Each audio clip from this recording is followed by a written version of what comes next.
Hi everyone!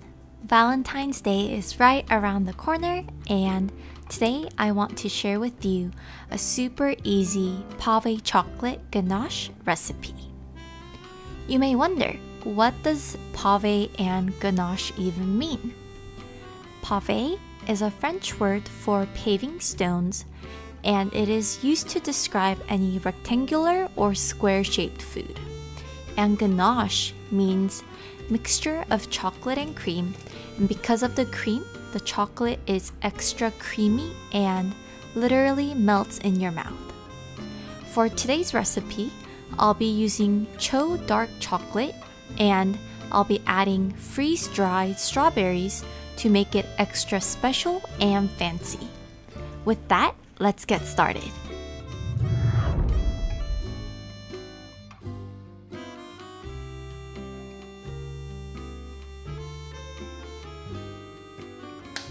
First, prepare 400 grams of dark chocolate and chop it into small pieces.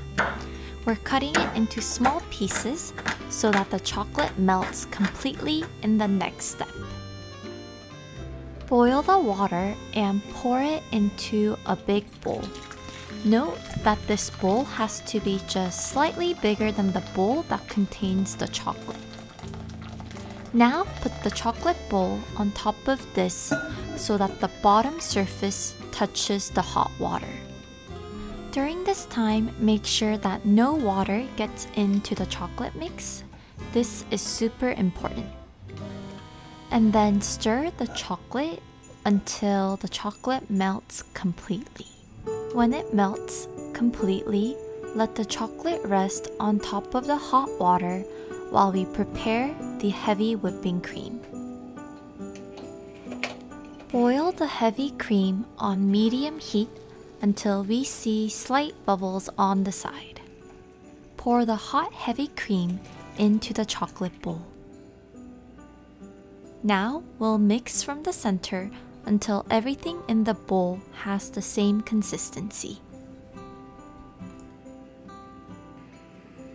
Now put small pieces of butter into the bowl and then add 8 grams of starch syrup and mix it well.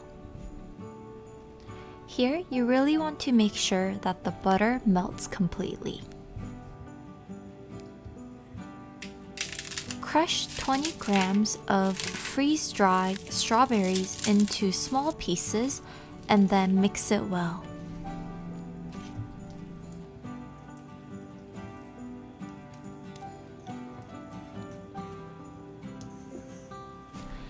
Now, pour the mix into a square baking pan. I've lined the pan with plastic wrap so it's easier to take out after hardening. Gently drop the pan a few times to let the air out. And now, freeze it in the freezer for 2 hours. Prepare the cutting board by putting a bit of cocoa powder so it doesn't stick to the board. Lightly sprinkle the cocoa powder on top of the chocolate bar.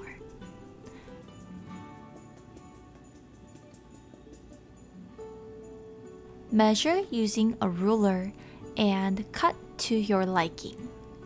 For a smoother cut, run hot water on your knife and wipe the water and then cut the chocolate.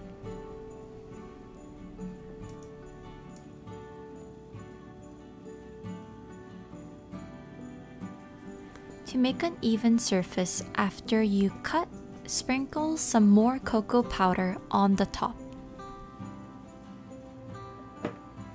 Now to finish, put the chocolate in the gift box.